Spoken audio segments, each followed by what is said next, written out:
నమ శివాయ నమ. ఓం దుర్గాదేవాయ నమ. ఓం శ్రీ మాత్రే నమ. జై కొండదేవతాయ నమ. ప్రజలందరికీ నమస్కారము. 2026 మే నెల. ఈ మే నెలలో రాశి ఫలితాలు 12 రాశులకి స్థితిగతులు ఎలా ఉన్నాయి, వాళ్ళ యోగ నక్షత్రం ఎంతవరకు వచ్చింది, మరి వాళ్ళ జాతక ప్రభావం ఎలా నడుస్తుంది, మరి ఈ నెల నుంచి వాళ్ళకి ఎప్పటి నుంచి ఎప్పుడు దిశ తిరిగే మార్గాలు ఎప్పుడు వస్తున్నాయి, వాళ్ళ స్థితిగతులు ఏమిటి, వాళ్ళ నామ నక్షత్రం ఏమిటి, వాళ్ళ యోగ ప్రాప్తి ఏమిటి అనేది ఇప్పుడు మనం చెప్పబోతున్నాం. దేనికైనా మనసుగణంగా కొన్ని సమస్యలు వస్తుంటాయి. ఆ సమస్యల్ని మనం ముందే తెలుసుకొని మన జాగ్రత్త పడటమే చాలా గొప్పతనం. వర్షం వస్తుందా అంటే మనం గొడుగు ఎందుకు పెట్టుకుంటాం? జాగ్రత్త. అదే విధంగా ఈ రాశుల్లో 12 రాశుల్లో ఉండవలసిన వాళ్ళకి ఏ టైం నుంచి ఏ టైం వరకు వాళ్ళకి వాళ్ళ నక్షత్రాలను బట్టి, వాళ్ళ యోగాన్ని బట్టి వాళ్ళకి ఏమేమి సమస్యలు ఎదురవుతున్నాయనేది మనం ముందు తెలుసుకోవాల్సింది. మరి ఈ జ్యోతిష్యం అంటే ఒక చిన్న చీకటిలో ఒక వెలుతురు. మనకి వెలుతురు ఉంటే కదా మనకి కనబడేది. మన వెలుతురు లేకపోకుండా ఉంటే మనం ఏం చేయలేం కదా. కాబట్టి వెలుతురు ఉన్నంత వరకే మనం జాగ్రత్త పడాలి. అదే విధంగా మనకి ఆ వెలుతురు రావాలంటే మనం ముందు జాగ్రత్త ఏం చేయాలి, మరి ఏ రాశులకి ఏ నక్షత్రాలకి ఏ యోగాలకి ఎలా మారుతుంది అనేది మన జాతక చక్ర గణితం వేసేసి ఈ రాశి ఫలాన్ని బట్టి ఎలా ఉందనేది ఇప్పుడు మనం చెప్పబోతున్నాము. ఈ మే నెలలో ఈ 12 రాశులకి ఎలాంటి సమస్యలు ఉన్నా కూడా చెప్పబోతున్నాం. ఓం నమ శివాయ నమ. మే నెల 2026 కన్య రాశి ఫలితాలు.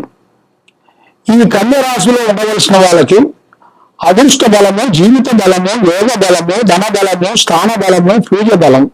కానీ విద్య బలంలో కొంచెం బ్రేక్ అయిపోతుంటుంది. విద్యా రంగంలో ఎన్నో విధానాలుగా కష్టపడతారు ఉంటారు, కానీ ఎంత కష్టపడ్డా కూడా అది ఎంత చదివినా కూడా వీళ్ళకి మైండ్కి ఎక్కదు. అసలు విషయం ఏమిటి, ఎందువల్ల అసలు లోపం ఏమిటి, మాకు చెప్పే సబ్జెక్ట్ కరెక్ట్ కాదా, చెప్పే వాళ్ళు కరెక్ట్ కాదా, మరి మీ చదివింది కరెక్ట్ కాదా, మరి మీ చదివింది నా మైండ్కి ఎందుకు ఎక్కట్లేదు అనేటివి చాలా మందికి చాలా సందేహాలు ఉంటాయి. కానీ వాళ్ళ మీద 3 గ్రహాలు దోషిస్తున్నాయి. ఆ 3 గ్రహాల వల్ల వాళ్ళకి ఏ కార్యక్రమం చేసినా, ఏ పని చేసినా కూడా చేతికాడికి వచ్చి చేజారిపోతారు. నమ్మిన వాళ్ళు, సాకారం చేస్తానన్న వాళ్ళు చేతికాడికి వచ్చి చేజారిపోతుంటారు. ఏ పని చేసినా కూడా ఏదో ఒక విధంగా డిస్టర్బెంట్ అవుతూ ఉంటుంది. అలాగే డిస్టర్బెంట్ కాకోకుండా వాళ్ళు చేయాల్సిన కార్యక్రమం, చేసే పని అభివృద్ధిగా ఉండాలి అంటే వాళ్ళు కొన్ని జాగ్రత్తలు తీసుకోవాలి. మరి ఈ కన్య రాశిలో ఉండవలసిన వాళ్ళకి స్నేహం అనేది ఎక్కువగా ఉండకూడదు. మరి కాబోయే రోజుల్లో వీళ్ళు అనుకున్న స్థాయికి ఎదగాలంటే కొన్ని కావాలంటే కొన్ని వదిలేయాలి. అన్ని కావాలంటే మనకు దక్కవు. ఏ పనైనా కానీ ఆలోచించు అడిగింది. ఎవరో ఏదో చెప్పారు, ఏదో చేశారు అన్ని నమ్మొద్దండి. దూరపు కొండలు నలిపడ్డారు, అది దగ్గర మీద చూస్తేనే తెల్లగా ఉంటాయి. కాబట్టి పెద్దవాళ్ళని గౌరవించండి. అమ్మా నాన్న ఆశీర్వాదం చాలా ఇంపార్టెంట్. కానీ మీరు తల్లిదండ్రులను అభిమానంగా చూసుకున్నారనుకోండి, మనకి భగవంతుడు ఇచ్చింది ఏంటి? తల్లిదండ్రులు మీకు జన్మనిచ్చారు. ఆ తల్లిదండ్రులను జన్మనిచ్చినప్పుడు ఆ తల్లిదండ్రులను కాపాడుకోవాల్సిన బాధ్యత మీదే. మాకు ఆస్తి ఇవ్వలేదు, అనర్హం ఇవ్వలేదు, అది ఇవ్వలేదు, ఇది ఇవ్వలేదని రకరకాలుగా మనుషులు ఇన్వెస్ట్మెంట్ చేస్తుంటారు. నీకు ఆస్తి కాదు ఇవ్వాల్సింది, నీ జన్మనిచ్చారు. నీ జన్మనిచ్చినప్పుడు ఆ జన్మకు అనేది ఒక మార్గము, పరమార్గము అనేది మనం తెలుసుకోవాలి.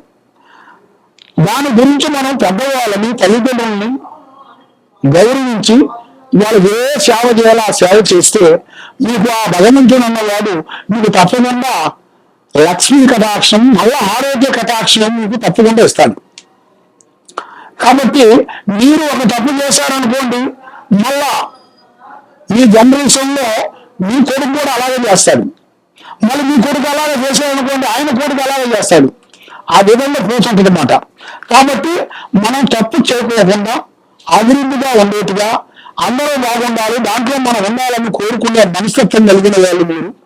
మనస్తత్వం చాలా సున్నితమైన మనస్తత్వము.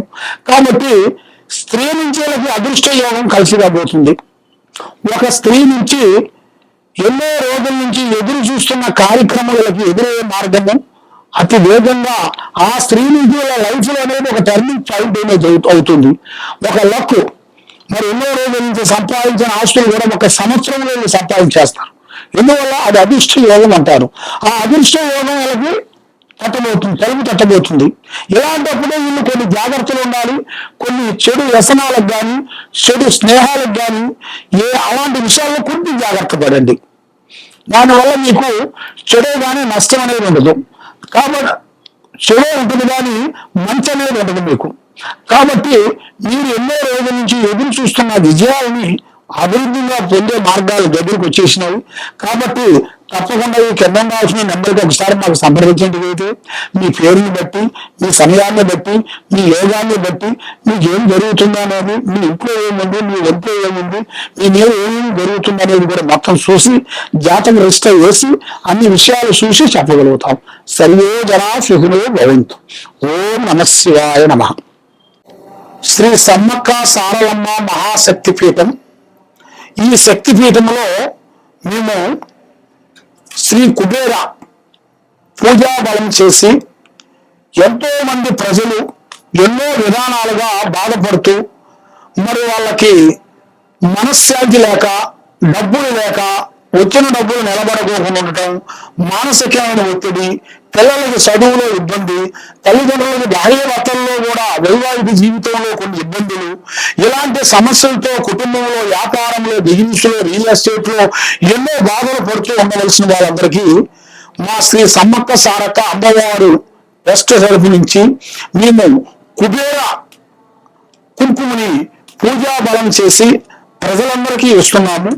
దాంతో పాటు అక్షంతలు, మంత్రించిన అక్షంతలు మేము ఎలాంటి ఇబ్బందులు ఉండవలసిన వాళ్ళకి, డబ్బు లేని వాళ్ళకి, మనశ్శాంతి లేని వాళ్ళకి, వీళ్ళందరికీ మేము పూజా బలం చేసి కుబేర కుంకుమ అక్షంతలు పూజా బలం చేసి మీకు మేము ఫ్రీగా ఇవ్వగలుగుతాము. తప్పకుండా మమ్మల్ని సంప్రదించినట్టుగైతే మీకు ఆ కుంకుమ, ఆ అక్షంతలు పూజా బలం చేసి మీకు ఇవ్వగలుగుతాము. మరి దూరంలో ఉండవలసిన వాళ్ళు మాకు ఒకసారి ఫోన్ కాల్ ద్వారా ఫోన్ చేస్తే మేము కొరియర్ ద్వారా కూడా మేము పంపించగలుగుతాము. కాబట్టి మీకు ఏ సమస్య ఉన్నా మాకు చెప్పగలుగుతారు. చెప్పండి. ఓం నమః శివాయ.